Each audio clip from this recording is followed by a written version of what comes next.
very good afternoon to one and all. And on behalf of the National Academy of Sciences India Delhi chapter and the India Upadhyay College University of Delhi, I would like to welcome the expert for today, Dr. Atul Kumar, who is from Department of Biological Sciences, IISER, Bhopal.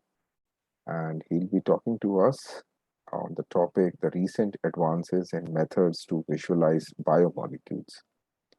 And this special public webinar and the whole series is actually part of the school outreach program, which is a joint initiative of NASI and DGU College. And at the outset, I also would like to thank Professor Ajoy Khatak, the president of the National Academy of Sciences, and Professor Anurag Sharma, who is the chairman of the NASI Delhi chapter, for providing us the necessary guidance and financial support towards this program. And also to the DBT, that is Department of Biotechnology's Star College program. So before inviting Dr. Kumar to deliver his talk, I'll briefly introduce him to one and all. He's working as assistant professor at IISER Bhopal, and his lab is working to elucidate the molecular mechanism of pathways which play crucial roles in diseases such as Parkinson's and COVID-19. He was awarded PhD for identification, structural and biochemical characterization of rRNA methyltransferase from M. tuberculosis. He's a trained crystallographer with expertise in several biophysical, biochemical, and molecular biology techniques. During his postdoc at MRC PPU, United Kingdom, his work on two important enzymes in Parkinson's disease, that is PINK1 kinase and Parkin E3-ubiquitin ligase, has provided deep insight of the molecular mechanism and rationale behind the pathogenic mutations on these enzymes.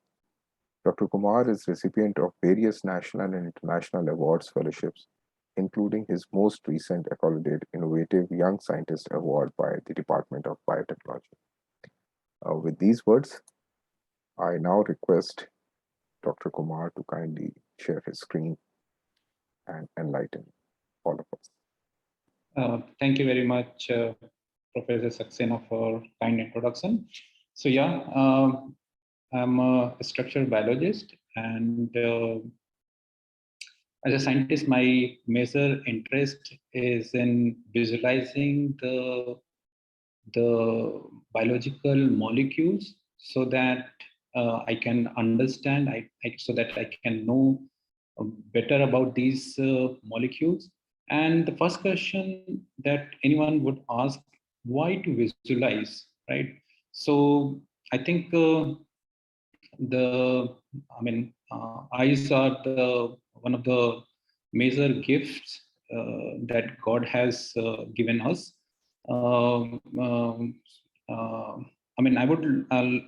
Maybe we can use the example of a few years back when you used to listen to the cricket match on radio channels, right?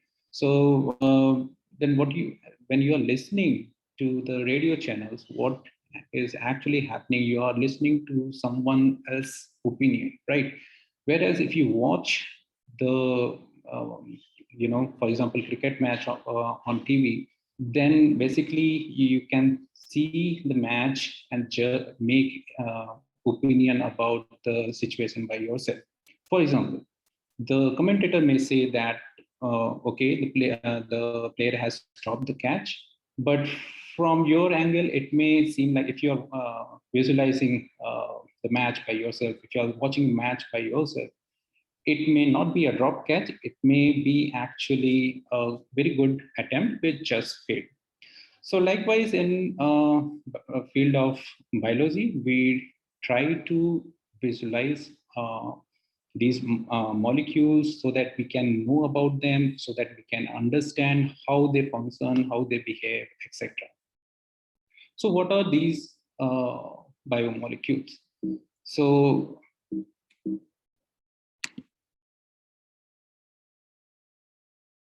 biomolecules are molecules which are found in any organisms, right?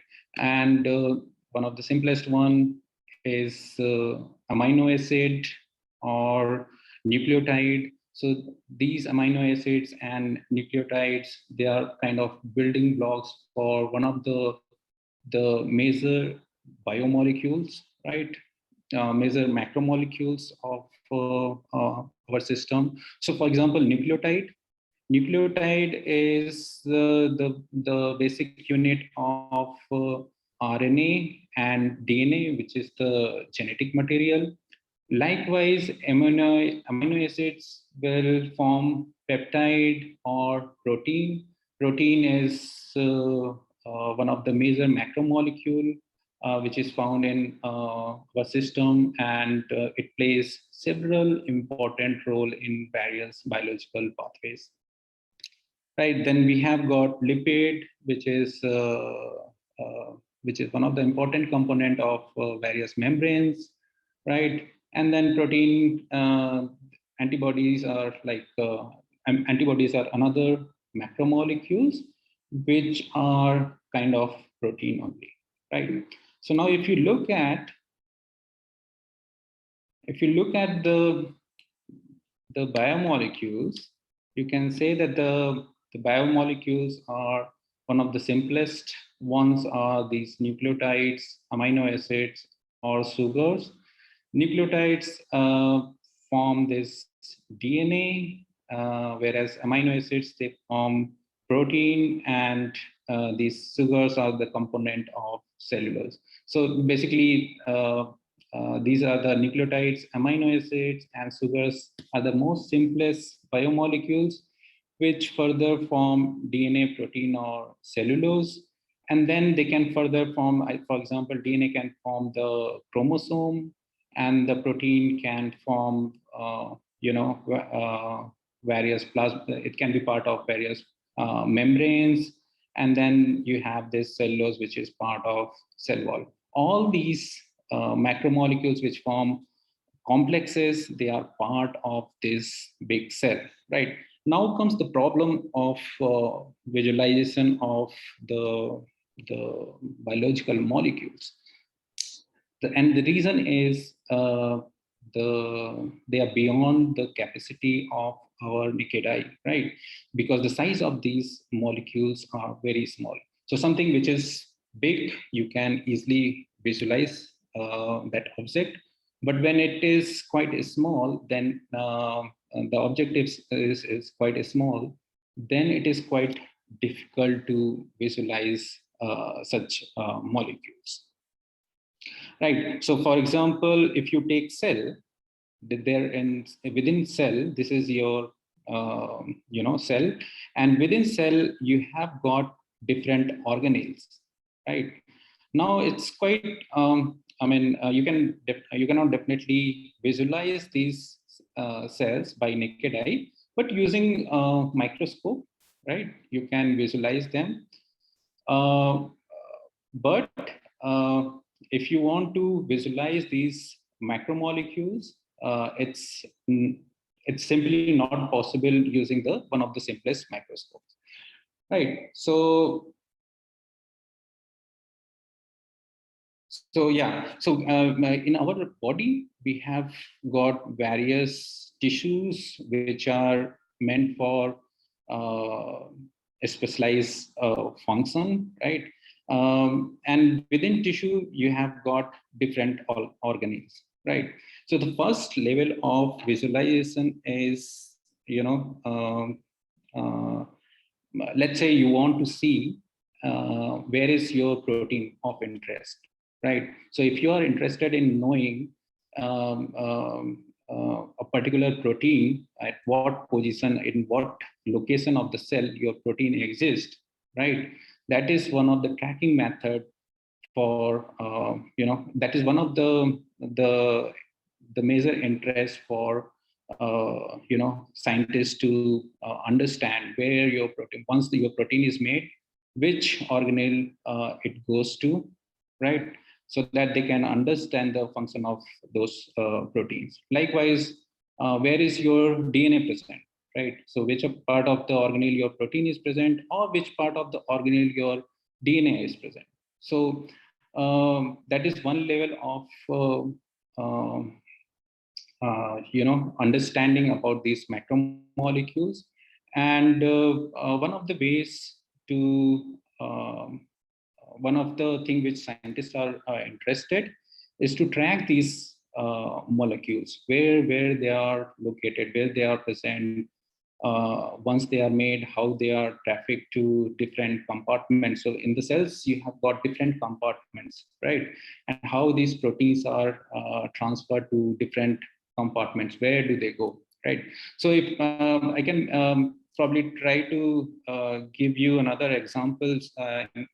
What you notice in your day-to-day life is this GPS tracking, right? So now we have got this GPS systems where suppose if you have a mobile phone which has the GPS signal, or you have sat nav or any kind of instrument where you can have this GPS tracking, and wherever you are going with that system, right? Your position can be easily located, right? So suppose someone is sitting in the Goa, Delhi, or Hyderabad, or Kashmir, or another part of country or world, you can easily see the location of that person by the help of this GPS tracking, right? So what happens in the GPS tracking, you have this system which sends some signal which is recorded by satellite, and you get to know the position of uh, where that instrument is located, therefore where that person is present. So something quite similar to this GPS tracking in biology, what scientists do is actually they use fluorophores, right? So fluorophores are, to make it very simple, fluorophores are, as the name itself suggests, they are the molecules which give fluorescence, right? So like Holi के त्योहार में जैसा different colors use करते हैं होली खेलने के लिए, and if you color different people with different color, then you can try to identify them by the color itself. So likewise, in the case of these biomolecules, what you can do actually is you can use these fluorophores, or there are some proteins which give fluorescence, such as green fluorescent protein, as the name itself suggests. And the short form of this green fluorescent protein is GFP.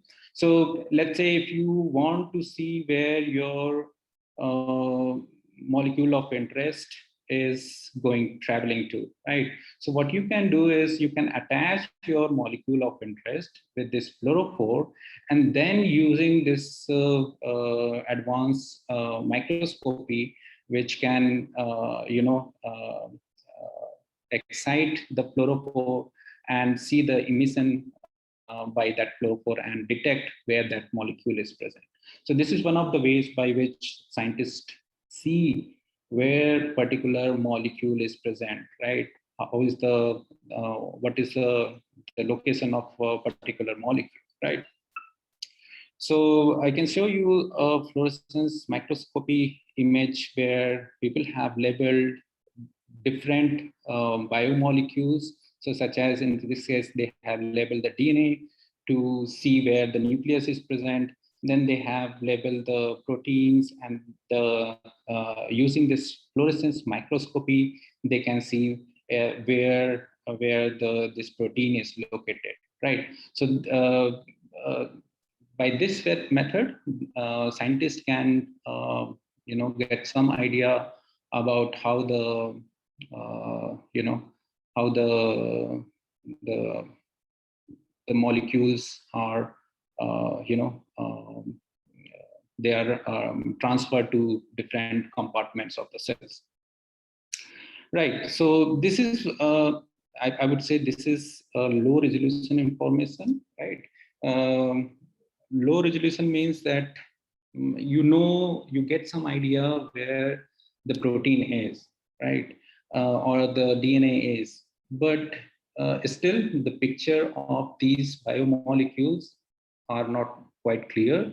For example, if I talk about the resolution, if I give you some examples of your day-to-day life for resolution, remember in old days when you used to watch cricket on non-SD TV channels, player would hit the ball and you would barely see where the ball is going because the resolution was not good. But in the modern day, technologies, what you have got is actually SD quality videos, 4K quality videos, where you can actually see the resolution is quite improved, and therefore you can see more details, and you can probably see where the ball is going, and all the other information can also be seen, right? So likewise, in the biology also, at the moment, you can track the biomolecules, but still there is a lot of information which you are interested in cannot be seen. It's something like here, if I talk about the low resolution on the left-hand side, the picture taken by, quite far doesn't reveal too much information about this monument.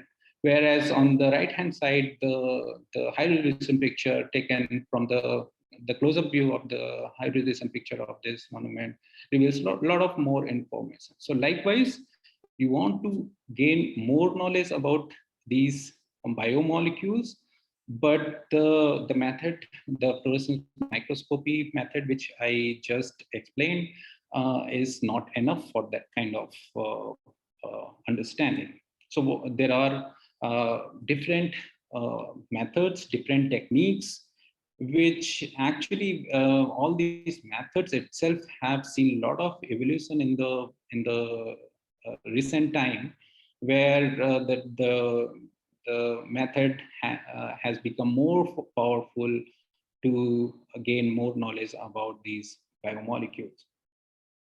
So when we say that we want to gather more information about these biomolecules, what I mean is now you can see so on the left hand side I have got the structure of a protein, and by high resolution information, what you meant to see is the molecular details about the protein or the enzyme.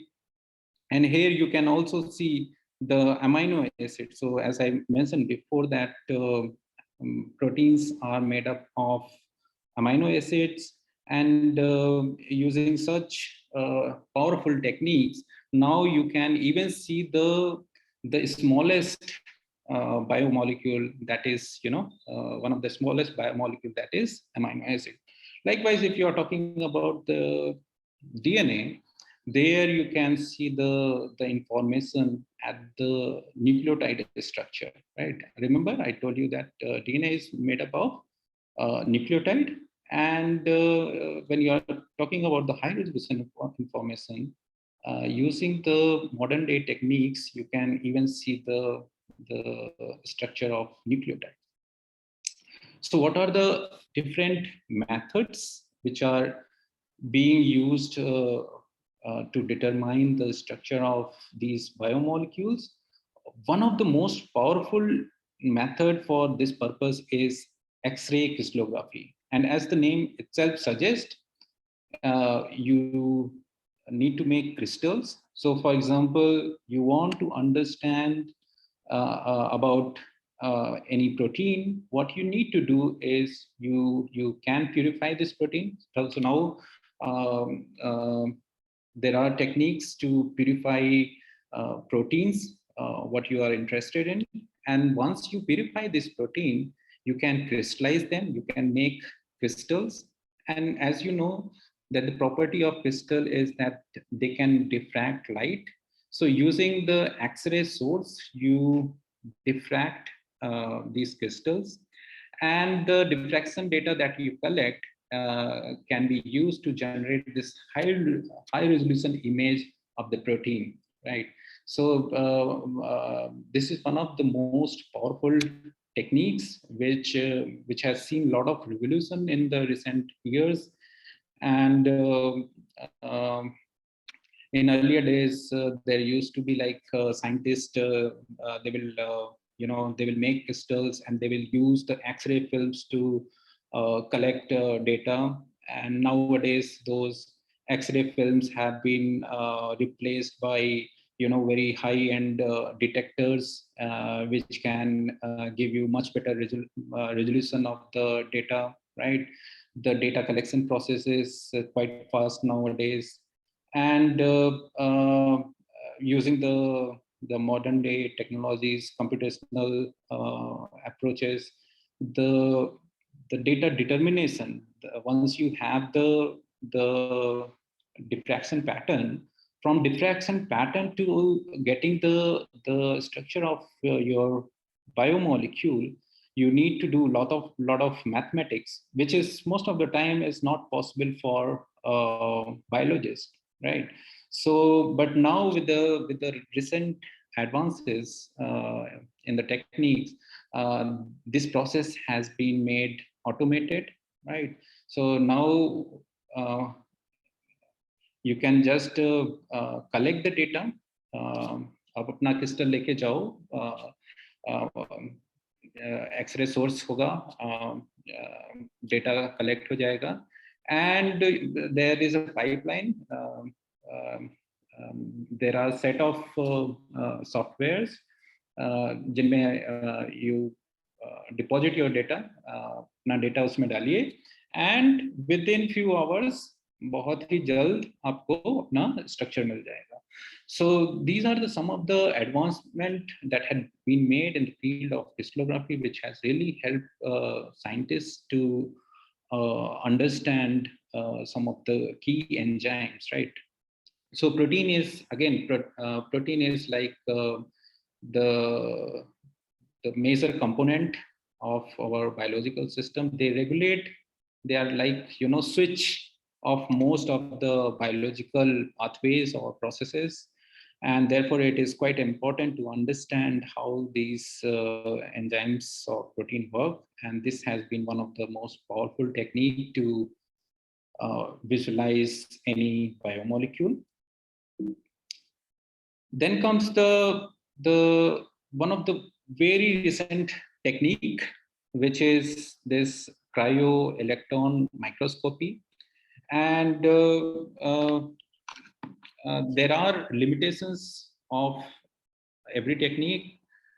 Still, it's the process of evolution where scientists are working to improve these techniques, which can be utilized by other scientists to understand biomolecules or macromolecules.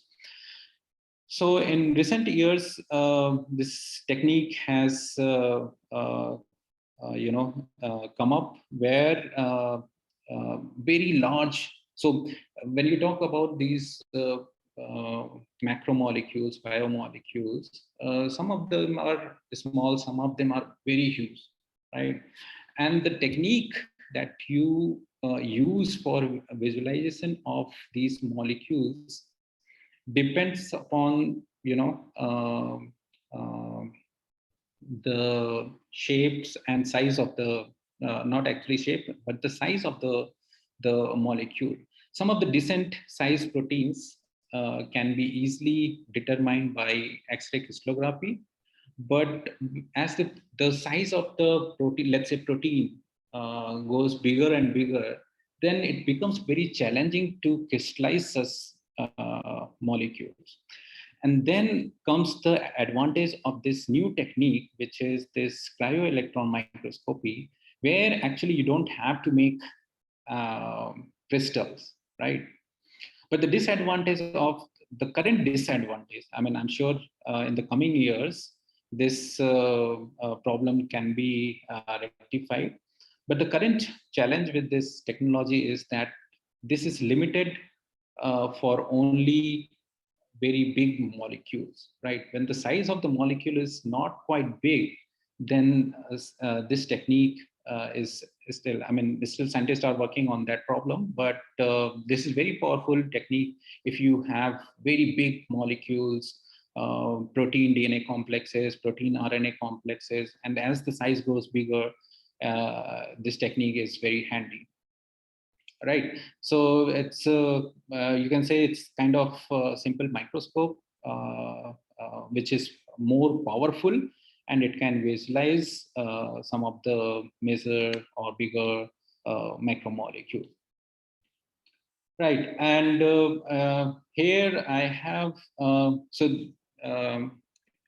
of you must be knowing this coronavirus, and scientists are really interested in understanding how the coronavirus impact human, and there are efforts going on to develop antibodies, vaccines to cure this disease, right? So and in that process, actually the structure of these molecules, structure of the coronavirus proteins which interact with the host proteins or receptors. So receptors are the one which receive the coronavirus proteins and allow the virus to enter inside the human host, right?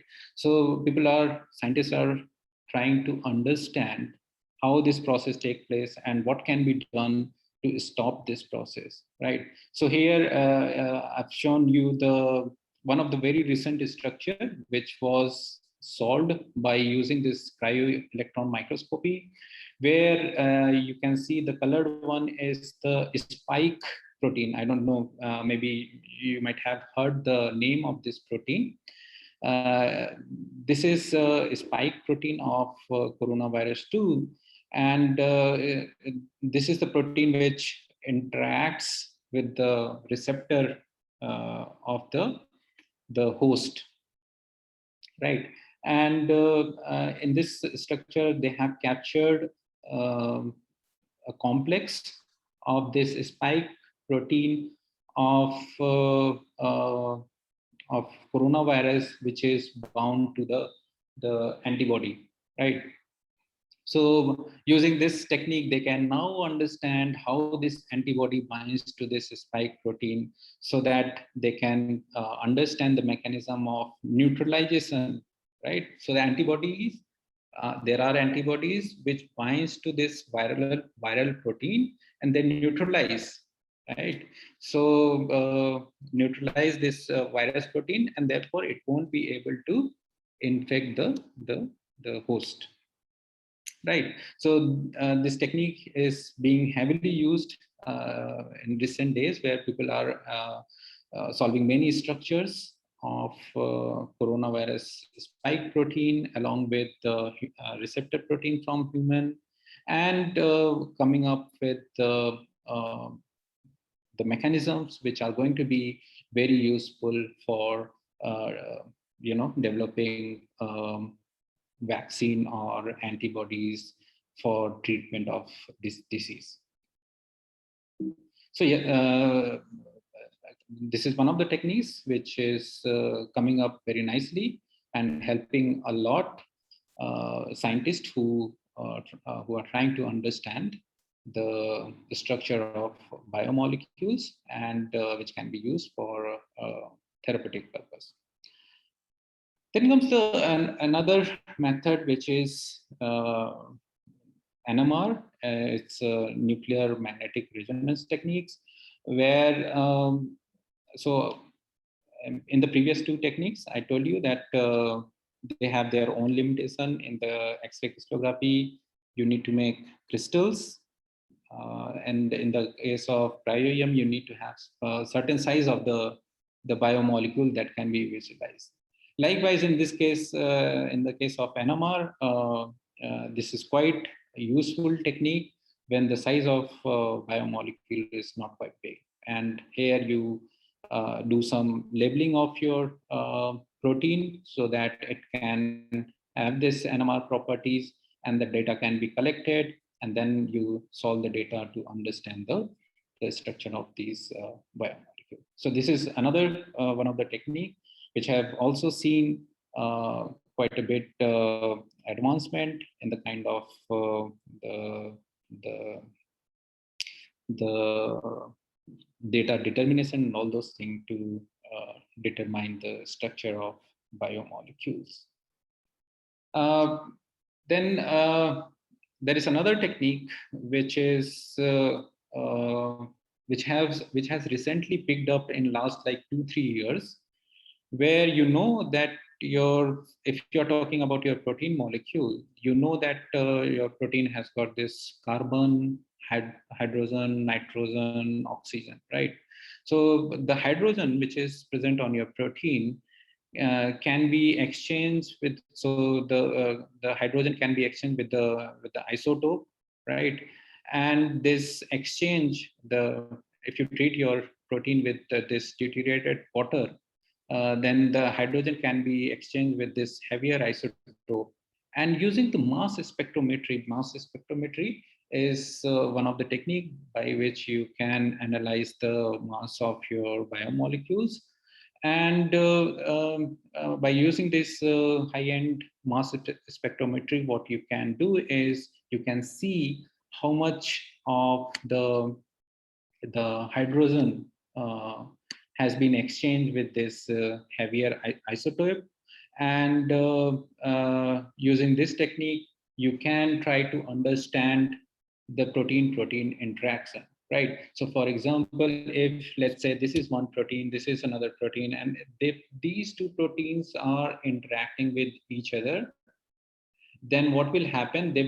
This interface, right? This interface is going to be blocked by this other protein. So this exchange that is happening over there is going to be restricted, and that kind of information can be used to understand the protein-protein interface, the interaction interface between two protein molecules. Right. So this has come in last few years, and so basically these are few of the techniques that scientists are using very heavily to understand the structure and function of these biomolecules. There are many other techniques which I could not tell you due to time constraint, but there are several other techniques which which scientists are trying to develop to understand and help the drug designing process. Because once you understand these things, then it becomes a lot easier to design some inhibitors. What are inhibitors? Inhibitors are other molecules which will block the function of any given biomolecule, right? So the drug that you take, right? So for example, the antipyretic drug, or any painkiller that you take, right? So how are those drugs designed? When you understand the structure of these biomolecules, then you can see some unique pocket on the protein which which is not present, because there are so many different biomolecules, right? So what is drug? Drug is the one which specifically finds the biomolecule or the macromolecule that you want to inhibit, right? So using this structural biology techniques, using these methods to visualize the macromolecules, you might be able to find a pocket on these molecules which can be utilized, which may be unique, and which can be utilized for designing of drugs or inhibitors to treat any disease. So yeah, I think I will stop here, and I would be happy to take questions if you have any. So thank you very much, Dr. Atul. There are certain questions which are there in the chat section. Okay, so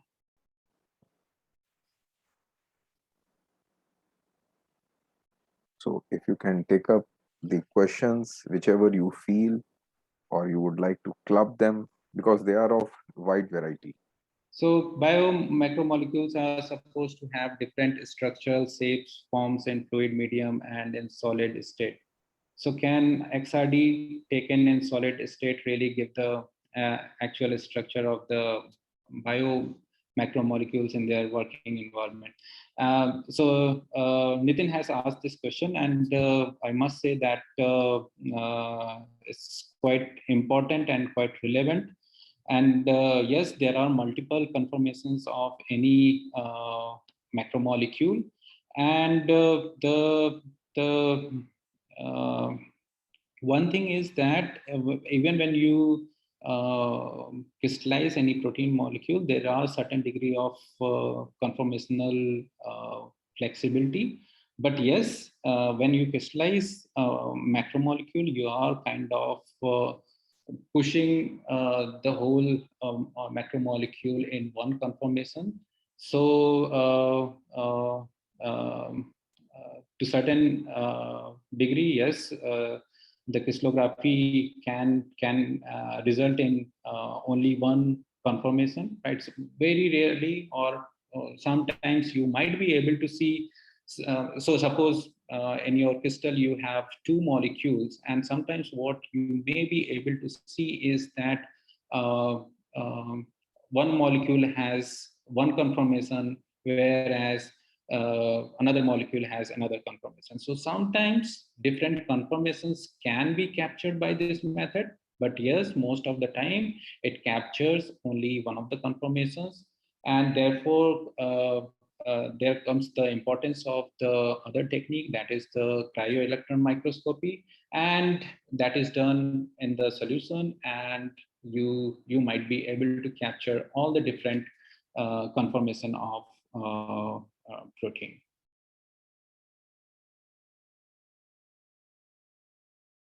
So how do drugs manipulate the structure of biomolecules? So drugs are like the different ways by which drugs function. Uh, One of the most common ways by which drugs work as so for any protein, you have the catalytic center, right? Catalytic center is the place where the function of the protein is performed, right? Where the catalysis is performed. And if you have got a drug or inhibitor which binds in the catalytic pocket, then obviously what is happening? It is blocking the pocket which is required for the catalysis, and therefore the protein function may not be performed.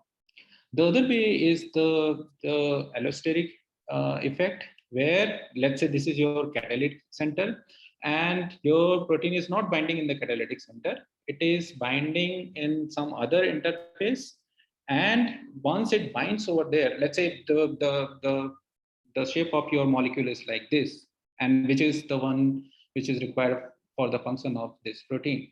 But once this drug binds, it the shape changes to like that, which is not functional anymore. So what is happening in this case? This drug is allosterically regulating the conformation of this protein, and therefore inhibiting the function of the protein. So there are different ways by which these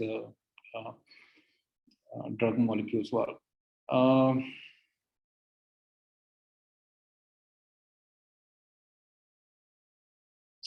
can any of the methods, if not handled properly, be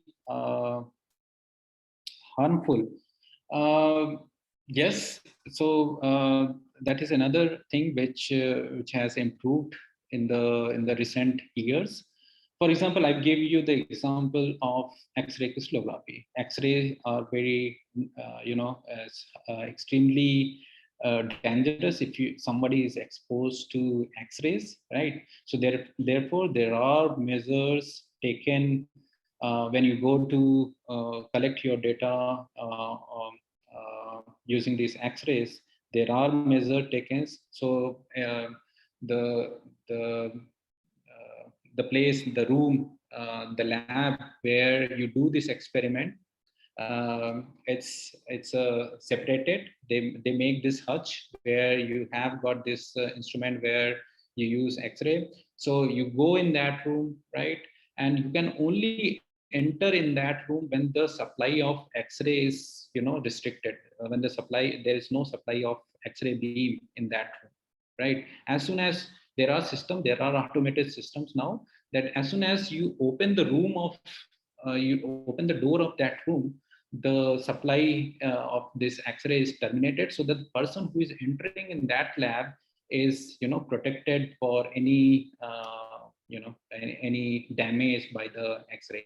And whatever control you have to do, whatever dose of X-ray you have to do, whatever different combination you have to try, all these things are controlled by system which is kept outside the lab, where there is no exposure of these X-rays. Yes, there are different, if the techniques are not used carefully, then it can be, harmful. So what are antibodies? Antibodies are protein molecules which bind to some protein molecules. So the way the antibodies are generated, they are like they are generated in response to some antigen. And what is antigen? Antigen could be any foreign particle. In this case, it could be protein, right? For example, when you inject this spike protein of coronavirus in any host, then the body will have this immune response, which will try to make antibodies to neutralize this foreign antigen or the spike protein which is coming inside the host, right? So basically, these are protein molecules which will bind to this foreign protein molecule. And by binding to, so there are two types of antibodies, one which can just bind, or the other type of antibodies are like which can bind to the foreign molecule, and they can, uh, perturb the function of this protein so that the protein is neutralized and it's not harmful anymore for any host. So it's our immune system which we have this immune system which detect entry of any foreign object and such as antigens, and they start making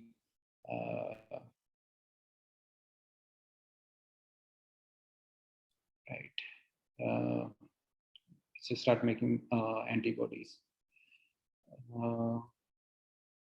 Okay. So how to get admission in IISER? Is there a entrance test? Ananya is asking. Yes, Ananya, we have entrance examination, and for this year, I think the date of examination is on 17th of September. So I guess you might have missed this thing already if you are already like 12th pass out.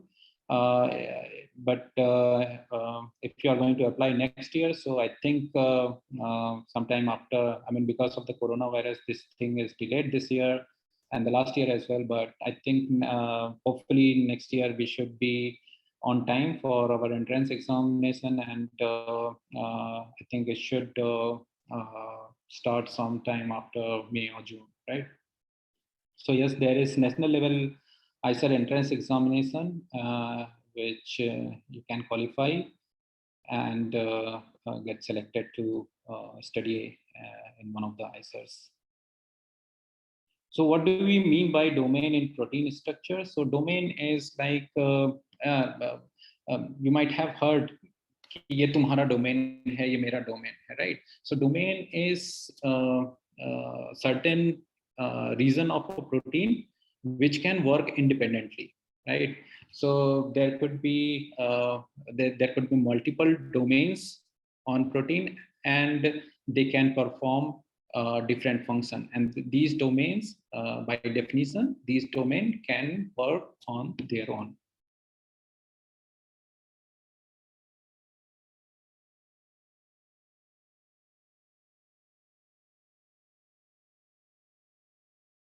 can we mix protein, lipids, and DNA in water to create a cell?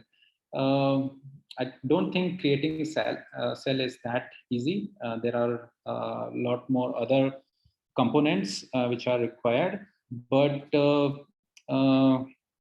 nowadays this synthetic biology which is picking up, and where people are trying to use things. For example, protein is synthesized inside cell, right? But now using this synthetic biology, whatever things are required for synthesis, such as ribosome, amino acids, the DNA, the RNA polymerase. So you can purify these individual components, and then in a test tube you can synthesize your protein using this in vitro translation process, right? So nowadays there are lot of research going on where people are trying to recreate this system which can work outside cell. But just mixing protein, lipid, and DNA it's not that simple to create the features of cell.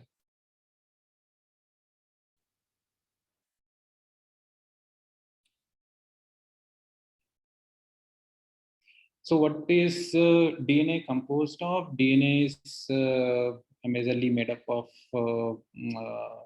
nucleotides. And the major, this is further asking how is DNA different from RNA? So the nucleotide that you have in DNA is deoxyribose nucleic acid.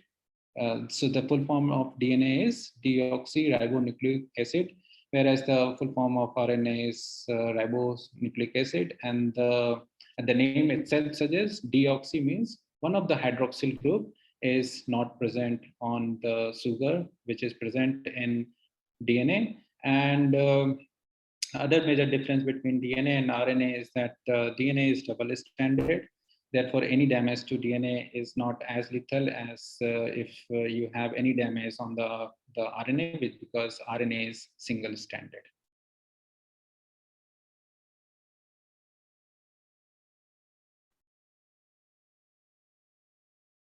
So I think most of the questions I have taken. If something is left at the bottom. Yeah, I think yes. There is only one last question. That does spike protein perform any function in the normal healthy cell? So the major function of the spike protein is just to allow the entry of the it's kind of it allows the virus to enter inside the host, and once the genomic material of the virus has entered inside the host, then the host machinery is utilized by this viral genome to further replicate. Thank you very much, Dr. Atul. I think you have taken up all possible questions and well within the time frame of 1 hour, because that's what usually I've kept it for the Q&A as well as for the talk itself. So on behalf of National Academy of Sciences, India Delhi chapter and the India Upadhyay College, I would like to thank you once again.